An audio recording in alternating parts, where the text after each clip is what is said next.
ഞാൻ doctor Jolly Thomson. ജീവിതശൈലി രോഗങ്ങളുടെ ചികിത്സയിൽ മരുന്നുകൾക്കും ഓപ്പറേഷനുകൾക്കും പകരം ക്ലിനിക്കൽ സപ്പോർട്ടോടെയുള്ള ജീവിതശൈലി ക്രമീകരണത്തിന് ഊന്നൽ നൽകുന്നു. എൻ്റെ പ്രൊഫഷണൽ എക്സ്പീരിയൻസ് ആണ് ഇതിൽ പങ്കുവയ്ക്കുന്നത്. ക്ലിനിക്കലി സപ്പോർട്ടഡ് ജീവിതശൈലി ക്രമീകരണത്തിലൂടെ ഓപ്പറേഷൻ ഒഴിവാക്കാനും മരുന്നുകൾ കുറച്ചു കൊണ്ടുവന്ന് നിർത്താനും കഴിഞ്ഞ രോഗികളുടെ കേസ് സ്റ്റഡിയാണ് ഈ സീരീസ്.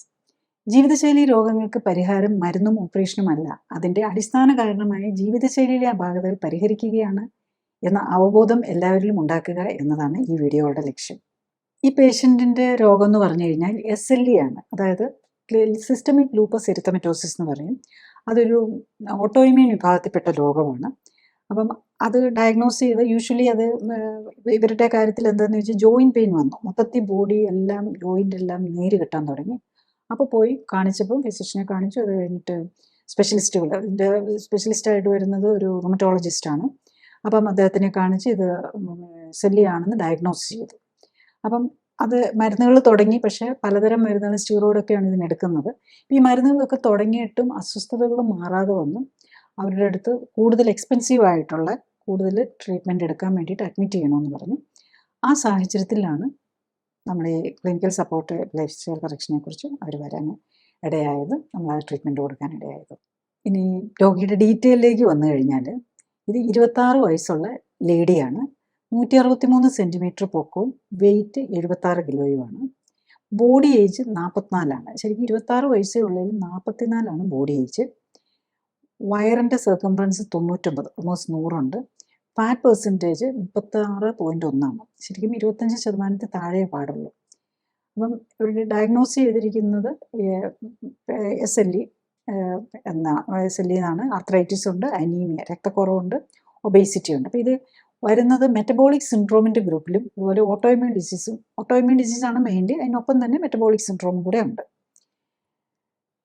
അവരുടെ സിംറ്റംസ് നോക്കിക്കഴിഞ്ഞ് കഴിഞ്ഞാൽ ജോയിൻറ്റ് പെയിൻ ആണ് ഏറ്റവും വലിയ പ്രോബ്ലം. പിന്നെ ജനറലായി മൊത്തത്തിൽ ബോഡിയിൽ ഇടിയും, നീരുണ്ട്, ക്ഷീണമാണ്, ഒന്നും ചെയ്യാൻ പറ്റുന്നില്ല, സ്കിന്നിൽ മുഴുവൻ ചൊറിച്ചിലുണ്ട്, വയറിന് വേദനയുണ്ട്. ഈ ഇതിൻ്റെ പ്രത്യേകത ഇതാണ്, SLEയുടെ പ്രത്യേകത ഇതാണ്, ഏത് ഓർഗനെയും ബാധിക്കാം, ഈവൻ കിഡ്നിയെ, ലിവറിനെ, എന്ത് ഇതിനെയും ബാധിക്കാം. അവർ ഓൾറെഡി ഇപ്പോൾ മരുന്നുകൾ എടുത്തുകൊണ്ടിരിക്കുന്നതാണ് ഹൈഡ്രോക്സി ക്ലോറോക്വിൻ എന്നുള്ള ഗുളിക എടുക്കുന്നുണ്ട്, 2 നേരമുണ്ട്. പിന്നെ മെത്തിൽപ്രെഡ്നിസോൾ ഒരു സ്റ്റിറോയിഡാണ്. അതുപോലെ വയറിന് വേണ്ടിയിട്ട് ഒമേപ്രസോൾ എന്ന് പറഞ്ഞ മരുന്നുണ്ട്. പിന്നെ ഇഞ്ചക്ഷൻ കെനാക്കോട്ട് എന്ന് പറഞ്ഞ് 80 മില്ലിഗ്രാം അത് ഇഞ്ചക്ഷനായിട്ട് എടുക്കുന്നുണ്ട്. പിന്നെ ഒരു DRV കാൽസ്യം സപ്ലിമെൻ്റ് ആയിരിക്കണം, അത് എടുക്കുന്നുണ്ട്. ഇതൊന്നും എടുത്തിട്ടും അസ്വസ്ഥതകൾ മാറാത്തത് കൊണ്ടാണ് തീരെ മേല നടക്കാൻ പോലും ബുദ്ധിമുട്ടുള്ള ഒരു സ്റ്റേജാണ്. അതുകൊണ്ടാണ് അവരോട് കൂടുതൽ സ്ട്രോങ്ങർ ആയിട്ടുള്ള ലേറ്റസ്റ്റ് ആയിട്ടുള്ള മരുന്നുകൾ ഇഞ്ചക്ഷന് വേണ്ടിയിട്ട്. അപ്പം അത് ഏത് മരുന്നാണെന്ന് നമുക്ക് അവരോട് പറഞ്ഞിട്ടില്ല. അപ്പം മോസ്റ്റ് പ്രോബ്ലി ഇനിയുള്ളത് ഇവർക്ക് കൊടുക്കാനുള്ള ബെലിമുമാബ് എന്ന് പറഞ്ഞത് മോണോക്ലോണൽ ആൻറ്റിബോഡി വിഭാഗത്തിൽപ്പെട്ട ചില മരുന്നുകളാണ്. പിന്നെ ഇപ്പോൾ അതൊക്കെ കുറച്ച് എക്സ്പെൻസീവാണ്. ഇപ്പോൾ കുറച്ച് ഈ ബെലിമുബാബ് എന്നൊക്കെ പറഞ്ഞു കഴിഞ്ഞാൽ ഒരു ഇഞ്ചക്ഷൻ തന്നെ 30,000 ഒക്കെ വരും. പിന്നെ അതിലും അഡ്വാൻസ്ഡ് ആയിട്ട് ലേറ്റസ്റ്റ് ആയിട്ടുള്ളതുണ്ട്, അനിഫ്രോലുബാബ് എന്നുള്ളതുണ്ട്. അതിന് ഓൾമോസ്റ്റ് 1.5 to 1.8 ലാക്സ് കോസ്റ്റ് വരും. ഇതൊക്കെ ഇന്ത്യയിലും അവൈലബിൾ ആണ്. ബേസിക്കലി നമുക്കിപ്പം ട്രീറ്റ്മെൻറ്റ് ലോകത്ത് എവിടെ വന്നു കഴിഞ്ഞാലും നമുക്കിവിടെയും അവൈലബിൾ ആവും എന്നുള്ളതാണ്. അമേരിക്കൻ FDA അപ്രൂവ് ചെയ്താൽ മിക്കവാറും ഇവിടുത്തെ അപ്രൂവ് ചെയ്യും, അതിവിടെയും യൂസ് ചെയ്യാൻ പറ്റും എന്നുള്ള നിലയാണ്. ഇപ്പം പിന്നെ അതുപോലത്തെ വേറെ പിന്നെ കുറച്ചൊരു ഓറൽ മെഡിസിൻസും ഒക്കെ ഉണ്ട്, പക്ഷെ അതെല്ലാം വെരി എക്സ്പെൻസീവാണ്. ഒരു മാസത്തെ തന്നെ ട്രീറ്റ്മെൻറ്റിന് പലപ്പോഴും ലാക്സിൻ്റെ കോസ്റ്റ് വരും. പക്ഷെ അതുകൊണ്ട് മാറില്ല, അതാണ് ഇതിൻ്റെ എല്ലാം പ്രത്യേകത. ഇതുകൊണ്ടൊന്നും രോഗം മാറുകയില്ല. അപ്പോഴത്തെ സിംറ്റമാറ്റിക് റിലീഫ്, ആ മരുന്ന് തീർന്ന് അതിൻ്റെ ഇഫക്റ്റ് തീരുന്ന ഒരു മാസത്തേക്കുള്ള ഇഫക്റ്റ് ആണെങ്കിൽ 1 മാസം കഴിഞ്ഞ് കഴിയുമ്പോഴേക്കും ഈ വേദനയൊക്കെ വീണ്ടും തിരിച്ചു വരാം എന്നുള്ളതാണ്. കാരണം ഈ SLEയുടെ കാരണം നമ്മുടെ ഇമ്മ്യൂൺ സിസ്റ്റത്തിൻ്റെ പ്രോബ്ലമാണ്. ഇമ്മ്യൂൺ സിസ്റ്റം നമ്മുടെ ഓൺ സെല്ലുകളെ അറ്റാക്ക് ചെയ്യുകയാണ്. അപ്പം നമ്മളുടെ സെല്ലുകളെ അറ്റാക്ക് ചെയ്യുന്ന നമ്മളെ ഇമ്മ്യൂൺ സിസ്റ്റത്തിന് തിരിച്ചറിവ് നഷ്ടപ്പെട്ടെന്ന് പറയാം. അപ്പോൾ അത് ഈ SLEയിൽ പ്രത്യേകിച്ച് എന്താണെന്ന് യാതൊരു എല്ലാവരെയും പോയി അറ്റാക്ക് ചെയ്യുന്ന ഒരു സിറ്റുവേഷനിലേക്ക് വരാം. അപ്പം നമ്മൾ നമ്മൾ ഈ മരുന്നുകളെല്ലാം ഉദ്ദേശിക്കുന്നത് എന്താണെന്ന് വെച്ചാൽ ഇമ്മ്യൂണിറ്റി സപ്രസ് ചെയ്യുകയാണ് ചെയ്യുന്നത്. അപ്പോൾ അതുകൊണ്ട് വരാവുന്ന കോംപ്ലിക്കേഷൻ എന്താ, നമ്മൾ ഇൻഫെക്ഷൻസ് വരാം, അതുപോലെ ക്യാൻസർ വരാൻ സാധ്യതയാണ്. ഈ മരുന്നുകളെല്ലാം എടുത്തുകൊണ്ടിരിക്കുമ്പം എന്ത് ഇൻഫെക്ഷൻ വന്നാലും നമ്മളുടെ റിസ്ക് കൂടുതലായിരിക്കും. നമുക്ക് ഇത്തരം മരുന്നുകളൊക്കെ എടുത്തുകൊണ്ടിരിക്കുന്നവർക്കാണ് കോവിഡൊക്കെ വന്നിട്ട് സീരിയസ് കോംപ്ലിക്കേഷനിലേക്ക് പോകാവുന്നത്. അപ്പോൾ ഏത് രോഗമാണെങ്കിലും പിന്നെ ഈ സ്റ്റീറോയിഡ് എല്ലാം എടുത്തു കഴിയും, പ്രത്യേകിച്ച് ഇത്ര ഓവർ വെയിറ്റ് ഒക്കെ ഉള്ള ആൾ ഡയബറ്റിസ്, അങ്ങനെ ഓരോരോ രോഗങ്ങളിലേക്ക് മാറി വരികയും ചെയ്യാമെന്നുള്ളതാണ്. നെക്സ്റ്റ് അവരുടെ ബ്ലഡ് ടെസ്റ്റുകൾ നോക്കുമ്പം ബേസിക്കലി HSCRP അതൊരു ഇമ്മ്യൂണോളജിക്കൽ മാർക്കാണ്. HSCRP, CRP, ESR ഒക്കെ വെരി ഹൈ ആണ്. മിക്കവാറും ഇത്തരം പേഷ്യൻസ് ഒക്കെ ഈ ഇമ്മ്യൂൺ സിസ്റ്റത്തെയാണ്, നമ്മുടെ മജ്ജയാണല്ലോ അഫക്റ്റ് ചെയ്യുന്നത്. പലർക്കും രക്തക്കുറവും കാണാറുണ്ട്, HB കുറവാണ്, ഹിമോഗ്ലോബിൻ കുറവാണ്, ഈവൻ അയൺ ലെവൽ ബോഡിയിൽ വളരെ കുറവായിരുന്നു. പിന്നെ നമ്മൾ ഇവർ ANA പോസിറ്റീവ് ആയിരുന്നു ആക്ച്വലി തുടങ്ങുമ്പോൾ. അത് കണ്ടാണ് അവർ സെല്ലിൽ നിന്ന് ഡയഗ്നോസും ചെയ്യുന്നത്. പക്ഷെ നമ്മളിവിടെ നോക്കുമ്പോഴേക്കും മേ ബി ഒത്തിരി സ്റ്റിറോയിഡ്സ് ഒക്കെ എടുത്തുകൊണ്ടാകാം ANA നെഗറ്റീവ് ആയിട്ടുണ്ടായിരുന്നു. പിന്നെ ഇത്തരം പേഷ്യൻസിന് നമ്മുടെ ബോഡി എന്തെങ്കിലും നമ്മൾ ഫുഡുമായിട്ട് റിയാക്ട് ചെയ്യുന്നുണ്ടോ എന്ന് നോക്കും.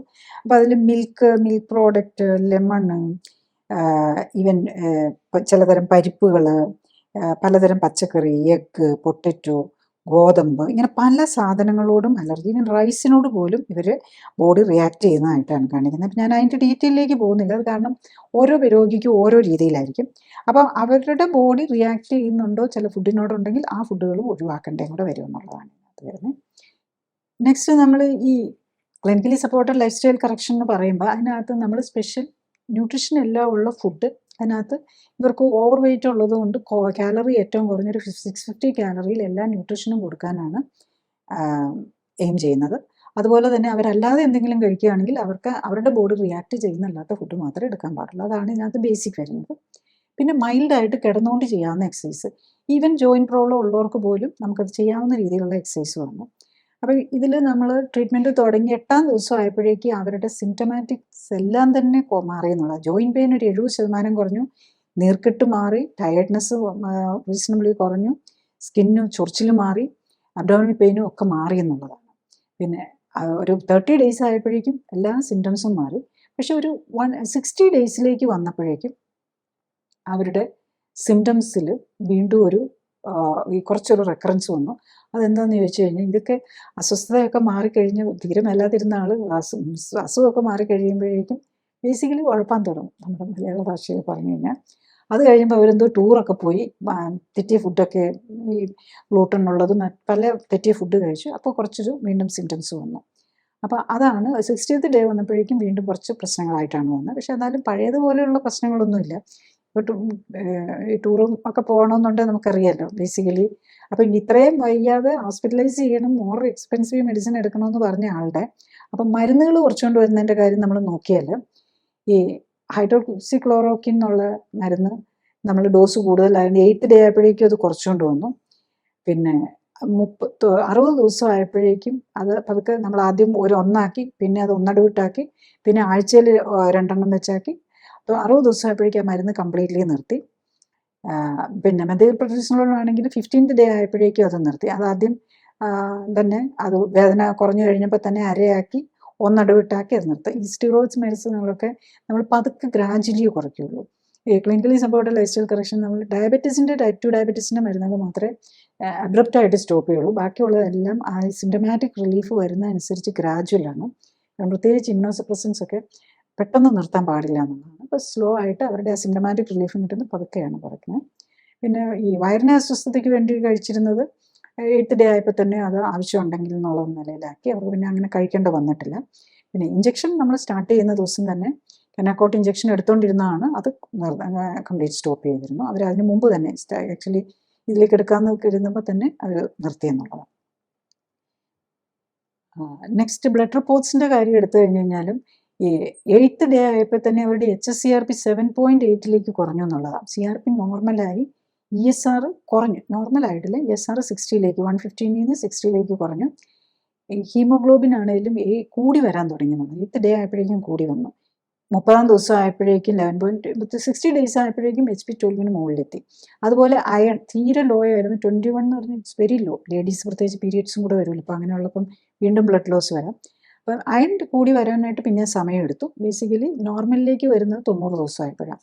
ഈവൻ നമ്മൾ 90 ദിവസം ആകുമ്പോൾ അയൺ നോർമലി വന്നാൽ പോലും അതിനുള്ള സപ്ലിമെൻറ്റ്, പിന്നെ നാച്ചുറൽ നമ്മൾ ഈ ഫുഡ് സപ്ലിമെൻറ്റ് കൂടാതെ ഇങ്ങനെ അയണൊക്കെ കുറഞ്ഞിരിക്കുമ്പോൾ അതിന് വേണ്ടിയിട്ട് എക്സ്ട്രാ കൊടുക്കണം. അത് മിക്കവാറും ഒരു 1 more month കൂടെ കൊടുത്താലേ ഈ അയൺ ലെവലെല്ലാം കറക്റ്റ് ചെയ്യാൻ പറ്റുള്ളൂ. ബോഡിയിലെ ബോൺ മാരോയിലും ലിവറിലും മസിലിലും ഒക്കെ ഉള്ള അയൺ ലെവലും കൂടെ കറക്റ്റ് ചെയ്യേണ്ടതുണ്ട്. നെക്സ്റ്റ് നമ്മളിത് clinically supported lifestyle correction നമ്മൾ ബോഡിയാണ് കറക്റ്റ് ചെയ്യാൻ നോക്കുന്നത്. അപ്പം ബോഡിയിൽ വന്ന ചേഞ്ച് അതിന് പാരലായിരിക്കും നമുക്ക് ക്ലിനിക്കൽ സിംറ്റംസിലും ക്ലിനിക്കൽ ലാബ് റിപ്പോർട്ടിലും എല്ലാം ബോഡിയിൽ വരുന്ന ചേഞ്ചിൻ്റെ റിഫ്ലക്ഷൻ ആയിരിക്കും അത് കാണിക്കുന്നത് എന്നുള്ളതാണ്. അപ്പോൾ അവർക്ക് 163 സെൻറ്റിമീറ്റർ ഹൈറ്റും 76 കിലോ ആണ് ബോഡി വെയ്റ്റ്. 26 ഇയേഴ്സാണ് കലണ്ടർ ഏജിങ്ങിലും അവരുടെ ബോഡി ഏജ് കാണിക്കുന്നത് 48 ഇയേഴ്സാണ്. 8th ഡേ ആയപ്പോഴേക്കും അവരുടെ വെയിറ്റ് 73.7 വന്നു. 15th ഡേ ആയപ്പോഴേക്കും അത് പിന്നെ അധികം കുറഞ്ഞില്ല, 1 കിലോയെ കുറഞ്ഞുള്ളൂ. നെക്സ്റ്റ് 30 ആയപ്പോഴേക്കും 70.5 ആയി. ഡേ 60 ആയപ്പോഴേക്കും 67.7 ആയി. 60ക്ക് ശരിക്കും പറഞ്ഞു കഴിഞ്ഞാൽ അവർ ഇച്ചിരി മുമ്പ് വന്നു, അപ്പോഴേക്കും 60 എത്തിയിട്ടുള്ളൂ. 90 ആയപ്പോഴേക്കും 60 kg വന്നു. ഇവൻ 120 ആയപ്പോഴേക്കും 57.2 വന്നു എന്നുള്ളതാണ്. അതായത് 76 കിലോ ആയ ആൾ 4 മാസം കൊണ്ട് 57 വന്നു. അപ്പോൾ അതനുസരിച്ചുള്ള BMI 28.6 ഉണ്ടായിരുന്നു, 21.8 വന്നു.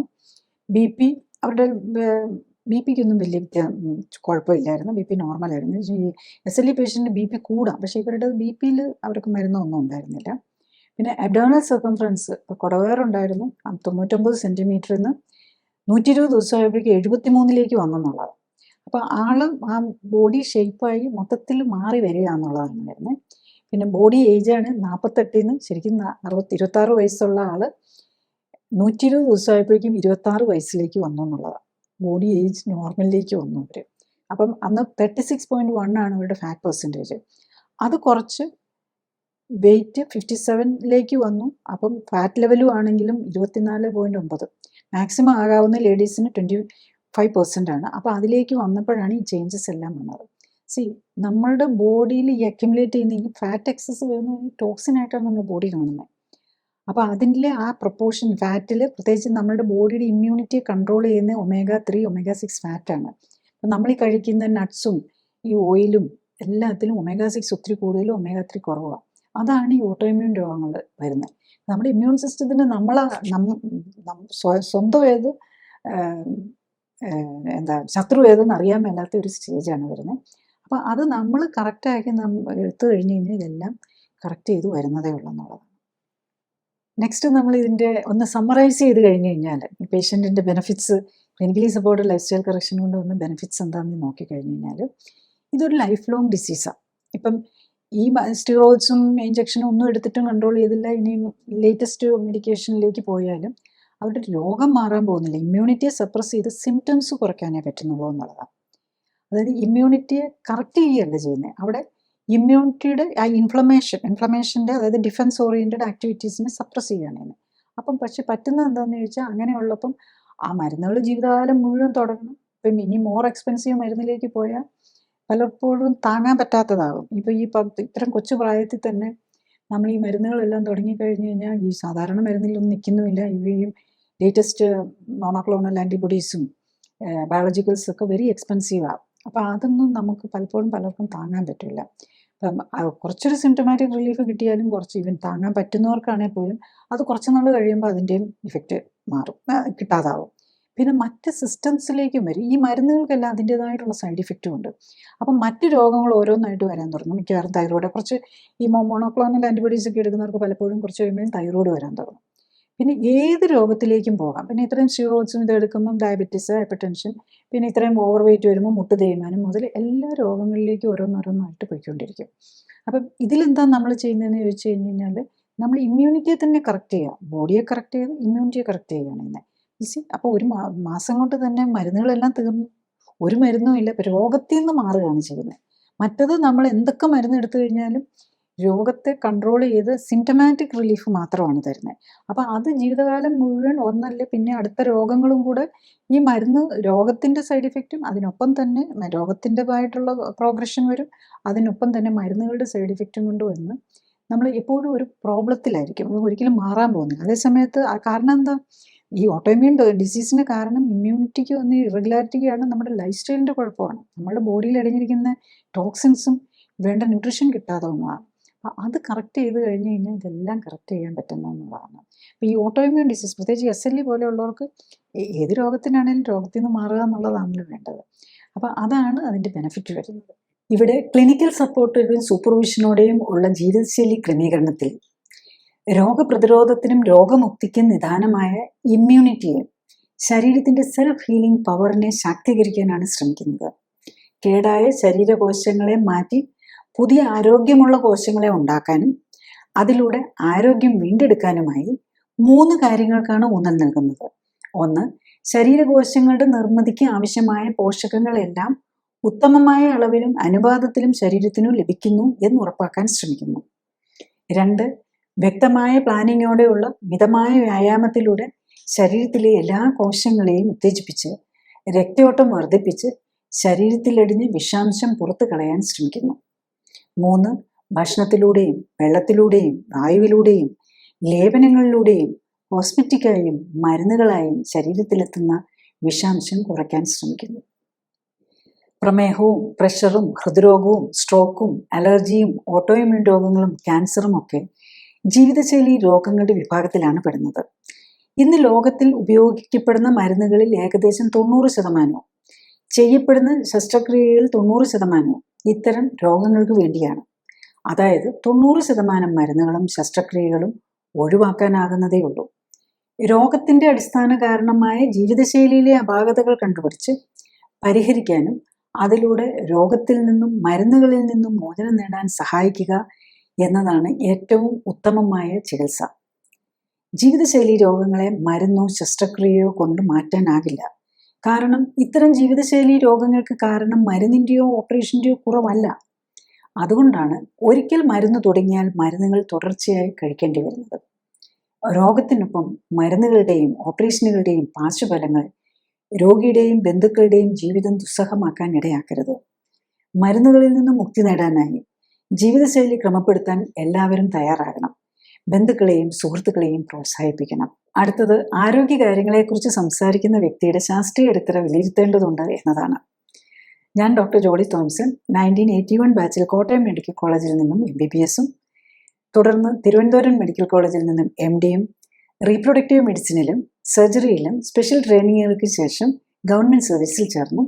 97 റിസൈൻ ചെയ്ത ശേഷം എറണാകുളത്ത് തേവരയിൽ ലൈഫ് കെയർ സെൻ്ററിൽ മരുന്നുകളും ശസ്ത്രക്രിയകളും ഒഴിവാക്കി ക്ലിനിക്കൽ സപ്പോർട്ടോടെയുള്ള ജീവിതശൈലി ക്രമീകരണത്തിലൂടെ ജീവിതശൈലിയുമായി ബന്ധപ്പെട്ട രോഗങ്ങൾ തടയുന്നതിലും ചികിത്സിച്ചു മാറ്റുന്നതിലും ഊന്നൽ നൽകുന്നു. വ്യത്യസ്ത ജീവിതശൈലി രോഗങ്ങളെക്കുറിച്ചും ജീവിതശൈലി ക്രമീകരണത്തിൻ്റെ ശാസ്ത്രീയ വശങ്ങളെക്കുറിച്ചും ക്ലിനിക്കൽ സപ്പോർട്ടോടെയുള്ള ജീവിതശൈലി ക്രമീകരണത്തെക്കുറിച്ചും വെബ്സൈറ്റിൽ നിന്നും മറ്റ് സീരീസുകളിൽ നിന്നും വീഡിയോകളിൽ നിന്നും കൂടുതൽ അറിയാനാകും. പ്ലേലിസ്റ്റ് കാണുക. ജീവിതശൈലി രോഗങ്ങൾക്കായി മരുന്ന് കഴിക്കുന്നവർക്കും ഓപ്പറേഷന് തയ്യാറെടുക്കുന്നവർക്കും ഷെയർ ചെയ്യാൻ ഓർമ്മിക്കുക. നാം കഴിക്കുന്ന മരുന്നുകളെല്ലാം വിസർജ്യ വസ്തുക്കളായി നദികളിലേക്കും കുടിവെള്ളത്തിലേക്കും ചെടികളിലേക്കും ഭക്ഷ്യോൽപ്പന്നങ്ങളിലേക്കും എത്തും. അതായത് ഓരോ വ്യക്തിയും കഴിക്കുന്ന മരുന്നുകൾ വെള്ളത്തിലൂടെ എല്ലാ ജീവജാലങ്ങൾക്കും ഭൂമിയിലെ ആവാസ വ്യവസ്ഥയ്ക്ക് തന്നെ ഭീഷണിയായി മാറുന്നു. അതിനാൽ ജീവിതശൈലി രോഗങ്ങളുടെ അടിസ്ഥാന കാരണമായ ജീവിതശൈലിയിലെ അപാകതകൾ കണ്ടെത്തി പരിഹരിക്കാനും മരുന്നുകളിൽ നിന്നും മോചനം നേടാനും കഴിയേണ്ടത് ഈ തലമുറയുടെ മാത്രമല്ല, വരാൻ പോകുന്ന തലമുറകളെ, നമ്മുടെ കൊച്ചുമക്കളെ രാസമലിനീകരണത്തിന്റെ വിപത്തുകളിൽ നിന്നും രക്ഷിക്കാൻ അനിവാര്യമാണ്. ജീവിതശൈലി രോഗങ്ങൾക്കായി ജീവിതകാലം മുഴുവൻ മരുന്ന് കഴിക്കുന്ന രീതി മാറണം. മരുന്നുകളിൽ നിന്നും മോചനം നേടേണ്ടതിൻ്റെ ആവശ്യകതയെക്കുറിച്ചുള്ള അവബോധം ഉണ്ടാവണം, ബോധവൽക്കരണം ഉണ്ടാകണം. അതിനാൽ ജീവിതശൈലി രോഗങ്ങൾക്കായി മരുന്ന് കഴിക്കുന്നവർക്കും ഓപ്പറേഷന് തയ്യാറെടുക്കുന്നവർക്കും ഷെയർ ചെയ്യാൻ ഓർമ്മിക്കുക. Thank you.